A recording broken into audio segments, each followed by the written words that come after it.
Hello friends, so today our topic is Guillain-Barre syndrome. We'll discuss Guillain-Barre syndrome or post-infective polyneuropathy, acute inflammatory polyneuropathy or acute inflammatory demyelinating polyradicular neuropathy. So we'll start with Guillain-Barre syndrome.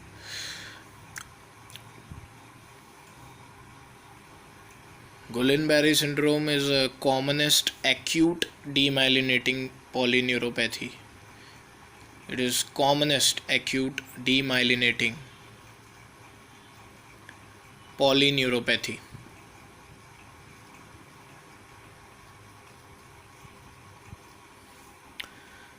and that is presumed to be the uh, autoimmune in nature. So this is autoimmune in nature.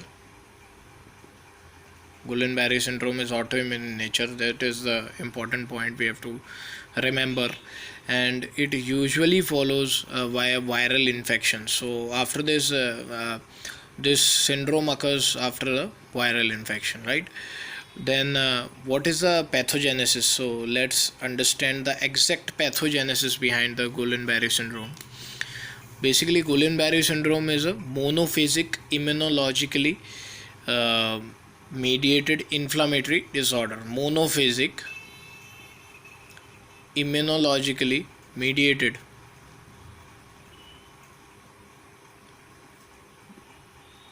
inflammatory disorder, right?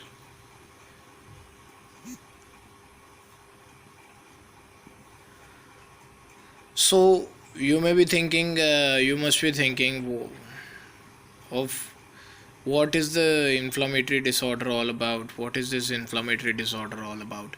So this disorder is about nerves. We are talking about nerves here. So there is inflammatory disorder of nerves. That is what we have to understand. So now, so this is multifocal demyelination. So this is a neuron which I am making right now, and this is the myelin sheath over the neuron, right? So this is the normal structure, right?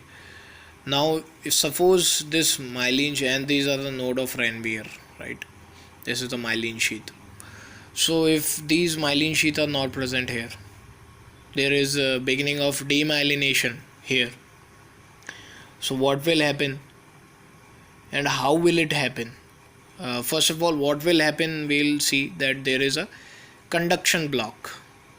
So there will be conduction block. So in exams you have to write about conduction block, only then you will get marks. So conduction block will be there, and then Guillain-Barre syndrome commonly follows an infection. As I told you, it follows an infection. So this is very important point. You must understand that. So it commonly follows an infection, and so you must be thinking what kind of autoimmunity is there and what kind of antibodies are present.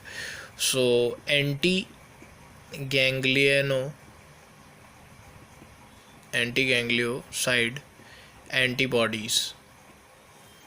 These types of antibodies are present in the Guillain-Barre syndrome and are seen in at least one third of the patient present with these kind of antibodies. So this is very very important to write in exams.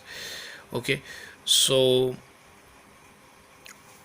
and these antibodies appear to cross react with the antigen, right? So there will be antibody antigen or antigen antibody reaction, right?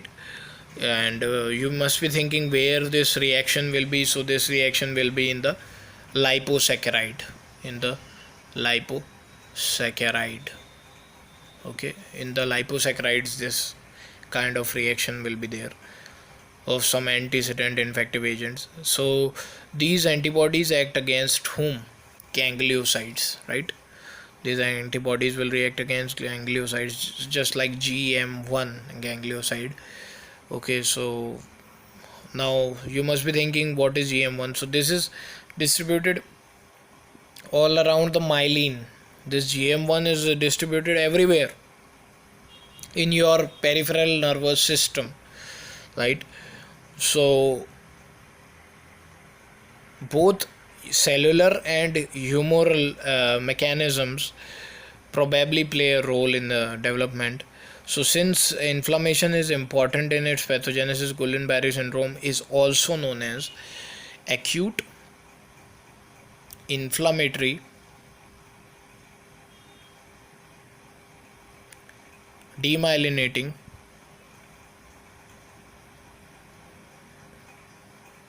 polyneuropathy,